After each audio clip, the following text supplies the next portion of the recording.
asked my spouse what I love most about City Skylines 2, and you know what he said? Weren't you really excited to name that rock?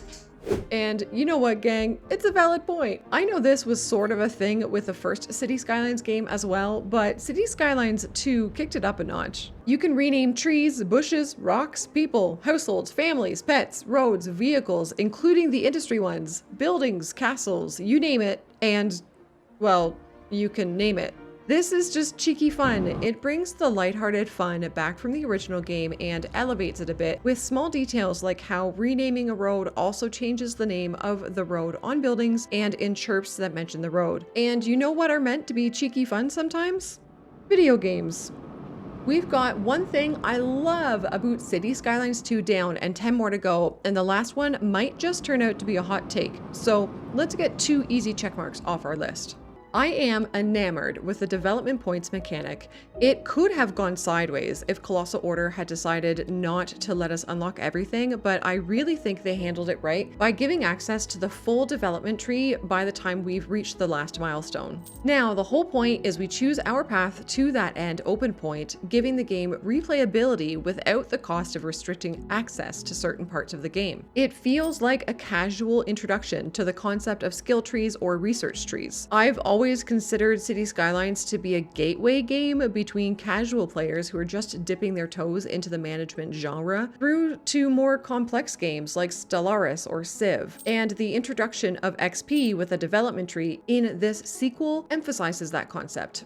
I'm here for it. Quick and easy. How great is it to be able to create our own outside connections? All of them, really. Apparently, the exception is connections for planes, but they're present on every single map, so it's a non-issue. I wonder if that will be a requirement when map making comes out. But anyways, it's a great feature and easy to use. I've even connected a regular road to the edge of the map to simulate the feel of a country road between small towns, and it works. I appreciate the changes made to the education system. We now have college and university separated, which I can see confusing some folks who haven't experienced that in the real world, but you could call it a learning opportunity. See what I did there? We also have these other 2 universities that look visually stunning and give bonuses to their respective game mechanics, furthering the replayability by specializing your cities a bit. On top of these direct, easy to understand bonuses these later buildings provide, education in City Skylines 2 feels more deeply connected to the mechanics of the game. In the relatively small amounts I've played, meaning just 200 hours instead of my 3,000 hours in the first game, I've seen a direct relation between having students and better educated citizens and the demand for higher density homes as well as office jobs. Students are poor and need less expensive places to live, so they look for small apartments, and offices tend to employ people with a higher education. Then, as your offices move in and produce more software, your commercial and industries benefit from using that software to do their work more effectively, making everyone have better profit margins, and the whole economy snowballs. Each one thing affects another, and in this example, it all starts with education. So I guess stay in school, kids. Speaking of those big, beautiful universities,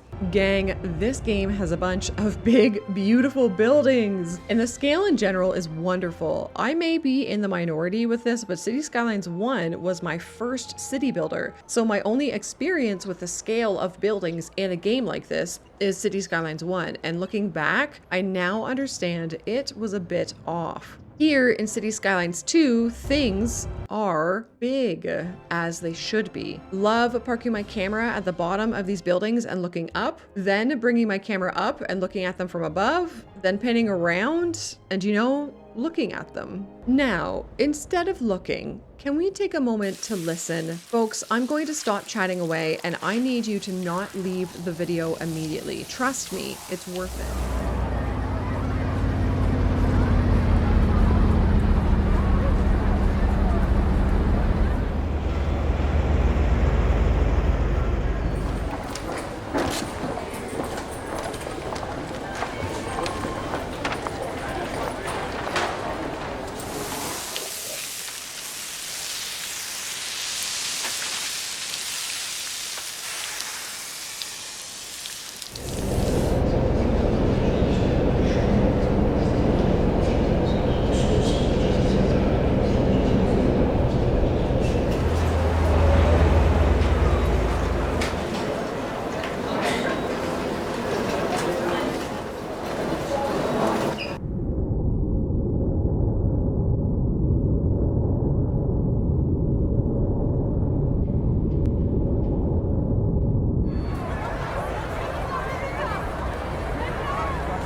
isn't that marvelous? I love the sounds in this game, and there's not much more to say about it. Now, I may have touched on it a bit earlier, but I'd like to specifically point out the complexity of the production chain. Different companies sell different products, which is good because different households will need to restock different products at different times. Then each product has a varying production chain of its own, and some of them intertwine, and all of them can be enhanced if the factory is using software that offices provide to ultimately result in a higher profit margin. Now, I've just said a lot of words that may be confusing to someone trying to parse them quickly, but really, once you get your hands on it, the system isn't overwhelming. Segueing back to what I said about the development tree, this is a fun introductory level of complexity that management game veterans can enjoy and newcomers to the genre can dip their toes into without drowning immediately and noping out. I love this. Along a similar vein, but I'm counting it as a separate item to love, the way you can choose to or not to impact these production chains with your taxation rules is a big plus for me. If you find your city lacking in a certain material, you can lower taxes on that material's production to encourage more of it. You can even go so far as to supplement it. Do all this well enough and you get extra efficiency in certain factories or commercial buildings because they are working with the product that your city specializes in. In one of my next cities, I want to try to really hone in on this specialization tactic. Maybe specialize in pharmaceuticals or something, have the medical university and never face disease again. Or specialize in the different farming types up through the food production chains, have low density everywhere, and just build a sprawling utopia for farmers. A wonderful part about all the previous points is that as much as I'm talking about wanting to do these specialization things and acting like I know how education affects demand and all that, is really, I don't. I have a good hunch and generally act on my hunches and things go okay, but sometimes things still don't go okay. And I end up in a position where I'm bleeding money and these citizens over here are really cranky about something and I'm not sure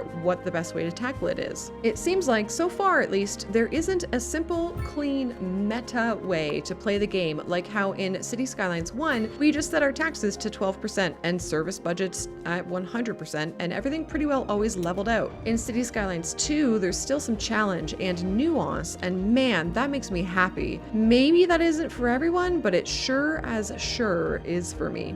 Onto an easily agreeable thing I love in this game, the road tools, of course. But I want to narrow in and say specifically how easy it is to get started building interchanges. My friends, I am not an interchange guy, but I think I might be soon enough. As soon as I understood that my starting point is adding a lane to the existing highway, then taking a slip lane off of it, it felt like the world of interchanges opened up before my eyes. And doing that, adding a slip lane to an existing highway, had literally no friction. It was so simple. In ToadieZzz that I built for my first CS2 videos, I made whatever this interchange is, and it was easy. Earlier this week, I even made a parklo for the city that we're working on over on Twitch. Look at it. I may not be the interchange wizard, but for the first time since my 3,000 hours in City Skylines 1, I feel like recreating his interchanges may be within reach. Seriously, go check out Yumble for interchange blessings. Okay, are you ready for my spicy hot take? Maybe not as hot as the Hot Ones sauces I'll be eating in November for a charity event that I'd love you to be part of. More details to come, stay tuned. But still, maybe something not everyone will agree with. My friends, I like the tree growth mechanic. Blasphemy, I know. And of course, I have to be honest with you and say that when I place a line of trees alongside a path to try to do some decorating, it doesn't feel as satisfying as when I would in the first game.